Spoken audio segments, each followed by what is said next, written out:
গেল ২৫ August Asian কাপের বাছাই পর্ব খেলতে যাওয়া অনূর্ধ্ব-২০ দলের নির্ধারিত সংবাদ সম্মেলন বাতিল করে ফুটবল ফেডারেশন। ঠিক তার আগে গণমাধ্যমে দলের প্রধান ও সহকারী কোচ জেরার্ড জোন্স ও আতিকুর রহমান মিশুর হাতাহাতির খবর আসে। গুঞ্জন ওঠে জেরার্ডকে বরখাস্ত করেছে বাফুফে। এ বিষয়ে দুদিন মুখে কুলু পেটেছিল ফুটবল ফেডারেশন। অবশেষে হলো স্থগিত হওয়া সেই সংবাদ সম্মেলন। সেখানেও দেখা গেল নজিরবিহীন দৃশ্য। দেশ ছাড়ার আগে অনূর্ধ্ব-২০ দলের সংবাদ সম্মেলনে ছিলেন না দলের কোচিং স্টাফের কোনো সদস্য বা খেলোয়াড়। অপেশাদারিত্বের চূড়ান্ত এক নিদর্শন স্থাপন করল ফুটবল ফেডারেশন। সংবাদ সম্মেলনে আসেন দলের ম্যানেজার ও টেকনিক্যাল ডিরেক্টর। তাই আজ শুধু আমি নই, সবাই জানে সাদার আরেক নাম ফার্স্ট ওয়াশ ডিটারজেন্ট পাউডার। বড় এই মিশনের আগে তাই জানা যায়নি দলের প্রস্তুতি বা লক্ষ্যর কথা।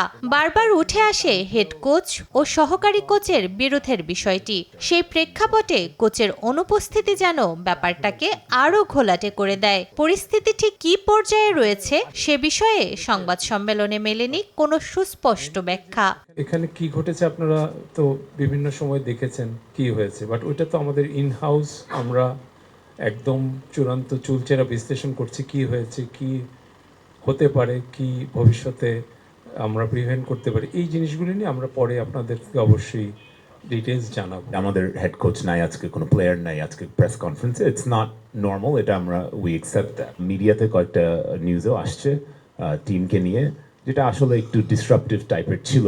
তবে মাঠের প্রস্তুতি নিয়ে আশাবাদী টিম ম্যানেজার ও টেকনিক্যাল ডিরেক্টর। দলে আছে বাংলাদেশি বংশোদ্ভূত ৫ বিদেশি ফুটবলার। তাদের দিকে তাকিয়ে থাকবেন অনেকে, আছে বড় প্রত্যাশাও। যদিও এই ফুটবলারদের নিয়ে কোচের পরিকল্পনার কথা জানা যায়নি। We have a very good squad depth. We have a strong team. The players are in very good physical condition. এবং most importantly, they're playing together as a team. And they're happy working together as a team. Everybody knows their role. Our team here, we are quite hopeful.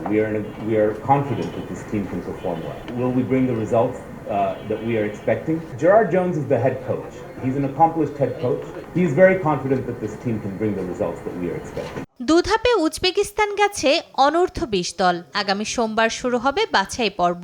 B গ্রুপে স্বাগতিক Uzbekistan ছাড়াও বাংলাদেশের প্রতিপক্ষ ভারত ও Syria. আমরা দুইটা ভাগে যেতে হচ্ছে। নূরে জান্নাত, সময় সংবাদ।